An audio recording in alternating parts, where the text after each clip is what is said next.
మంచు ఫ్యామిలీ కొన్ని రోజులుగా వార్తల్లో నిలుస్తోంది. మోహన్ బాబు, మంచు మనోజ్ మధ్య జరిగిన గొడవలు తారాస్థాయికి వెళ్లి మోహన్ బాబు కారణంగా ఒక జర్నలిస్ట్ కూడా గాయపడిన విషయం తెలిసిందే. దాంతో మోహన్ బాబు హాస్పిటల్కి వెళ్లి అతన్ని పరామర్శించి కూడా వచ్చాడు. ఇప్పుడు మంచు మనోజ్ ఆయన భార్య భూమా మౌనిక జనసేనలో ఈరోజు చేరబోతున్నట్టు తెలుస్తోంది.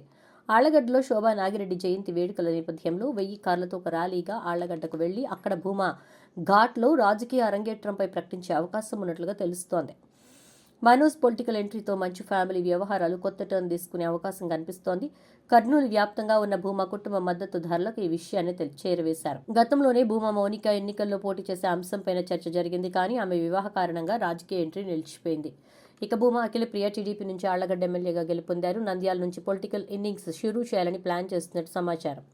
కర్నూలు జిల్లా రాజకీయాల్లో భూమా ఫ్యామిలీకి మంచి పట్టుంది. ఆళ్లగడ్డ, నంద్యాలలో భూమా వర్గం చాలా బలంగా ఉంది.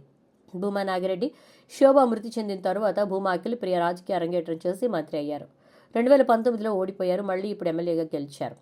తన అక్కబాటలో నడవాలని మౌనిక నిర్ణయించుకున్నట్టు తెలుస్తోంది. అయితే టీడీపీలో కాకుండా జనసేనలో చేరాలని నిర్ణయం తీసుకోవడంపైన చర్చ జరుగుతోంది. ఎందుకంటే మెగా కుటుంబంతో భూమా ఫ్యామిలీకి మంచి సంబంధాలున్నాయి. 2009 ఎన్నికలకు ముందు భూమా నాగిరెడ్డి, శోభా నాగిరెడ్డి చిరంజీవి స్థాపించిన ప్రజారాజ్యం పార్టీలో చేరారు. అప్పుడు రాయలసీమలో చిరంజీవికి నాగిరెడ్డి అండగా నిలబడ్డారు.